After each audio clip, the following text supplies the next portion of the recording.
Assalamualaikum warahmatullahi wabarakatuh. Waalaikumsalam warahmatullahi wabarakatuh. Selamat malam adik-adik atau anak-anak bapak yang bapak sayangi. Pertama-tama marilah kita panjatkan puja dan puji syukur kita ke Allah Subhanahu wa taala karena berkat rahmatnya kita dapat berkumpul untuk melaksanakan pembelajaran kita hari ini. Salawat beriringkan salam tidak lupa juga kita junjungkan kepada Nabiullah Muhammad dengan mengucapkan Allahumma sholli ala Sayyidina Muhammad wa ala ali Sayyidina Muhammad. Oke, baiklah. Untuk materi hari ini yaitu materi tentang ilmu pengetahuan sosial yang berjudul tentang manusia, tempat dan lingkungannya.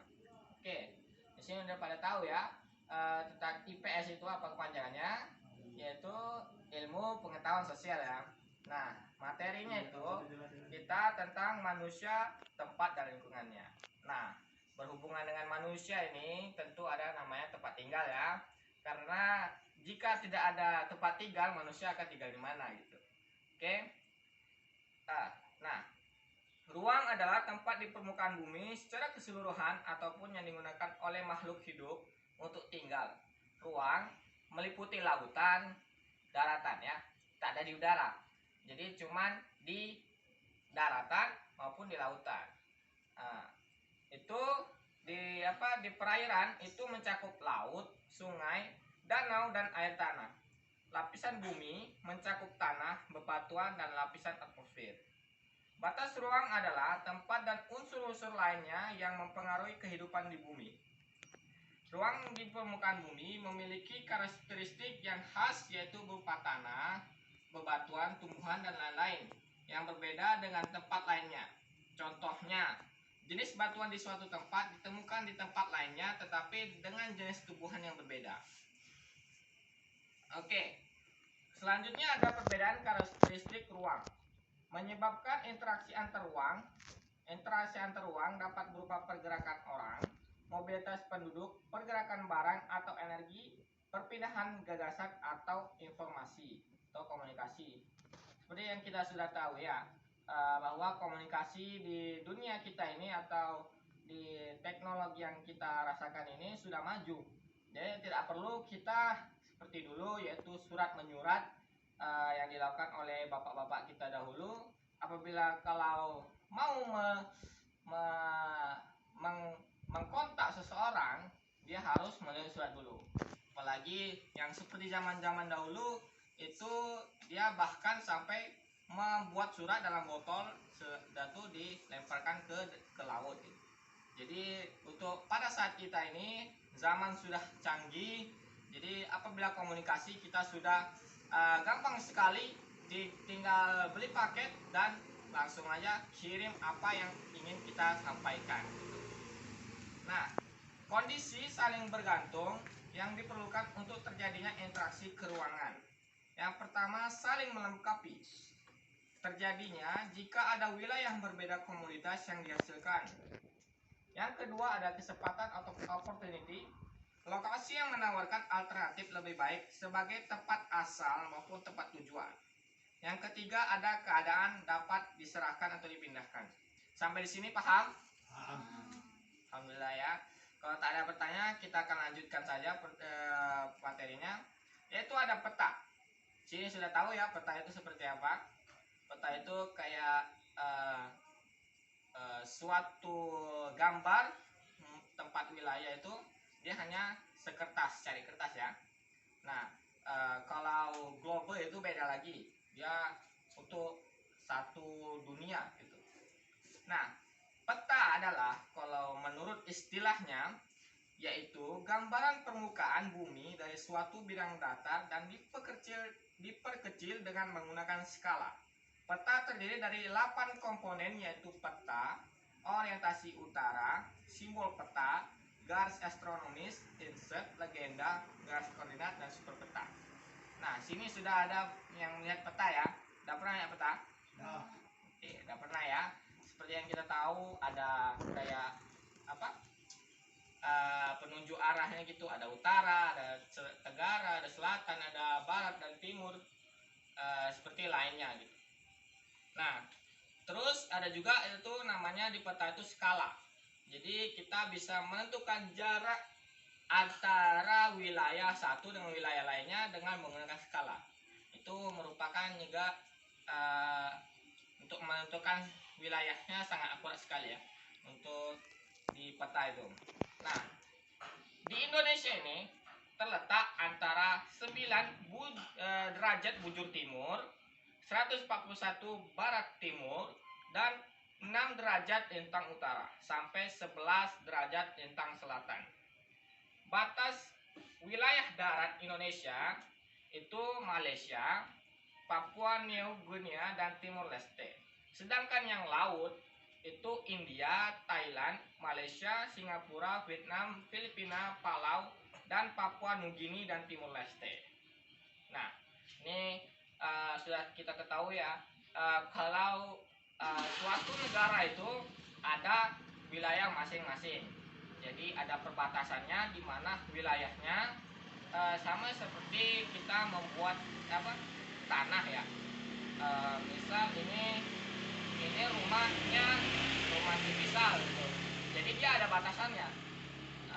Di depannya bagiannya batasnya ada rumah Apis, sampingnya rumah si Ekal, yang kirinya rumah Jeng gitu ya. Rumah belakangnya tidak tahu lah saya. Itu ya. Jadi dia itu ada batasan-batasannya. Ada depannya, sampingnya, kirinya atau belakangnya. Gitu ya. Nah, secara geografis, secara letaknya Indonesia itu ada 2 benua. Benua ini ada banyak ya.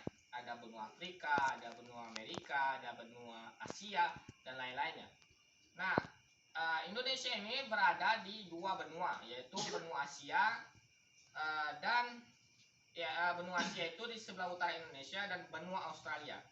Jadi seperti kita tahu ya, ini diapit 2 benua Indonesia ini, ada benua Australia dan Asia. Nah, Indonesia ini memiliki sumber daya yang melimpah. Jadi banyak negara-negara orang lain itu sangat menginginkan sumber daya yang ada di Indonesia. Sumber daya di Indonesia ini sangat kaya. Jadi apabila kita lemparkan tongkat, dia bisa jadi tumbuhan. Itu itu ubi ya. Misalnya ini ada tongkat ubi nih ya. Letak di sembarang tanah, dia akan tumbuh. Itulah karena kekayaan yang ada di alam di Indonesia. Jadi semuanya itu negara itu iri dengan Indonesia. Kenapa? Karena kekayaannya yang ada di sini. Gitu. Baik dari alamnya, baik dari daratnya, dari lautnya, dan lain sebagainya. Jadi itu ya, kenapa Indonesia ini sangat kaya sekali akan sumber dayanya. Sumber daya alamnya ya, bukan sumber daya manusianya. Sumber daya manusianya kita masih tertinggal ya dengan negara-negara maju seperti Singapura dan lain-lain sebagainya. Nah, seperti dalam kutipan ya, ada 4.000 jenis kayu hasil hutan di Indonesia ini. Ada 4.000 ya.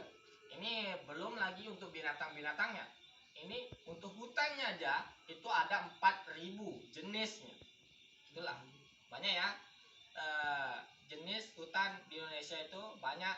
Makanya itu di Indonesia ini sangat kaya sekali dengan sumber dayanya, sumber daya alamnya. Nah, kita bahas satu-satu ya. Ada fungsi hutan di sini. Ada tahu fungsi hutan?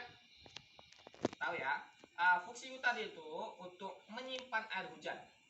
Jadi kalau tak ada hutan itu macam kayak gini nih di aspal ya, dia kalau hujan turun dia akan langsung hilang airnya, turun mana ya. Tapi kalau ada hutan dia bisa diserap tuh.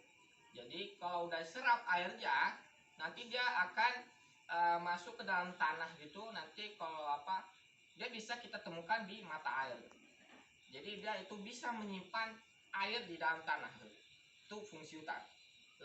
Terus selanjutnya fungsinya hutan itu tempat tinggal flora dan fauna. Flora itu apa? Flora dan fauna itu adalah tumbuhan dan hewan ya. Jadi hutan itu adalah rumah mereka. Ya. Jadi kalau hutan ditebang itu banyak macam kerang, macam tinggal. Makanya dia kan pergi ke tempat-tempat terdekat, macam desa-desa terdekat gitu. Jadi ini akan bahaya sekali ya apabila kalau hewan-hewan hutan itu kehilangan tempat tinggal. Nah, kemudian fungsinya adalah mencegah erosi. Tahu erosi? Ya. Terus menghasilkan oksigen dan menyerap CO2. Ini sudah tahu ya, oksigen itu sangat berguna sekali untuk kita bernafas gitu. Ya, untuk pernapasan kita. Jadi kalau tak ada oksigen kita akan meninggoy ya. Nah, pertumbuhan penduduk yang sangat cepat menyebabkan pertumbuhan penduduk itu Indonesia ini banyak yang tidak merata, banyaknya angka pengangguran. Nah, kalau banyaknya penduduk di Indonesia itu orang yang lahir gitu, nanti pengangguran akan banyak gitu. Karena kesempatan kerjanya itu sedikit ya, berkurang. Begitu. Datu banyaknya penduduk yang kurang produktif sehingga angka ketergantungan tinggi. Oke, selanjutnya kondisi kependudukan di Indonesia. Nah, kondisi pendudukan di Indonesia ini termasuk kategori sedang, tidak padat, tidak sepi gitu. Jadi Indonesia ini sedang-sedang saja. Tapi untuk jumlahnya fantastis ya. Bahkan hampir jutaan, bahkan ratusan juta untuk di Indonesia. Itulah kenapa Indonesia ini banyak penduduknya, tidak sepi maupun tidak padat gitu. Tidak padat seperti di Cina, tetapi tidak pula sepi seperti hutan gitu. Nah, suku bangsa yang ada di Indonesia itu bermacam-macam ya, tidak hanya satu jenis saja. Maka kita diajarkan supaya kita itu tidak boleh mengejek suku lain-lainnya, karena kita itu harus hidup saling rukun ya, seperti dalam Bhinneka Tunggal Ika ya, bersama-sama walaupun satu gitu. Udah berapa jenis tuh? Berapa menit tuh? 12:41. Oke, masih ada 8 menit lagi ya. Oke, selanjutnya ada tentang jenis iklim. Oke. Sampai di situ udah paham? Paham. Oke, paham ya. Kan kita lanjutkan lagi, yaitu tentang iklim. Iklim itu kayak cuaca ya, tapi enggak pula cuaca. Nah, jadi iklim di Indonesia itu ada 3. Ada iklim musim, iklim tropis, dan iklim laut. Oke, satu-satu. Iklim musim. Iklim musim dipengaruhi oleh musim yang berubah pada periode tertentu. Nah, ini ada waktu-waktunya ya, kan namanya juga musim. Jadi ada waktu-waktu tertentu dia itu iklim musim itu namanya. Nah, kedua ada iklim tropis, yaitu suhu tinggi mengakibatkan penguapan tinggi dan tingginya curah hujan. Nah, ini seperti yang kita tahu yaitu tingginya curah hujan. Dan yang terakhir ada iklim laut. Karena Indonesia memiliki banyak lautan, angin muson adalah angin yang terjadi karena adanya perbedaan tekanan udara antara samudra dan benua. Bentuk muka bumi Indonesia dapat dibedakan menjadi datar rendah, datar tinggi, bukit, gunung, dan pegunungan. Bentuk fisik secara geologi Indonesia itu terletak pada 3 lempeng tektonik, yaitu lempeng Indo-Australia, Eurasia, dan Pasifik. Oke, selanjutnya flora di Indonesia itu ada 2 kelompok, yaitu Indo-Malayan atau Indonesia Barat dan Indo-Australian, Indonesia Timur. Nah, jenis karakteristik flora tumbuhan di Indonesia itu sebagai berikut. Yang kalau Indonesia Barat itu jenis meranti-merantian sangat banyak. Yang kedua terdapat berbagai jenis serotan. Yang ketiga terdapat hutan kayu putih. Yang keempat jenis tumbuhan matoa. Yang kelima jenis tumbuhan sagu sedikit. Yang terakhir terdapat berbagai jenis angka. Nah, itu Indonesia Barat atau Indonesia Malayan ya. Untuk Indonesia Timur itu jenis merantinya hanya sedikit. Yang kedua, tidak terdapat berbagai jenis rotan. Yang ketiga, terdapat hutan kayu putih. Keempat, terdapat berbagai jenis tumbuhan matwa. Yang kelima, banyak terdapat tumbuhan sagu. Yang terakhir, terdapat jenis nangka. Nah, itu untuk tumbuhannya ya. Untuk faunanya atau hewannya, Indonesia itu ada 3, yaitu fauna bagian barat, Asiatis, tengah, peralihan, dan timur Australis. Nah, fauna barat dan tengah dipisahkan oleh garis Wallace. Fauna timur dan tengah dipisahkan oleh fauna Asiatis, mencakup Sumatera, Jawa, Bali, dan Kalimantan. Contohnya ada gajah, ada macan, ada badak, bercula 1, kerbau, buaya, tokek, biawak, terenggiling, burung hantu, gagak, elang, merak, dan sebagainya. Udah tahu semua ya nama-nama hewan di sini ya? Udah pernah lihat juga? Belum ya.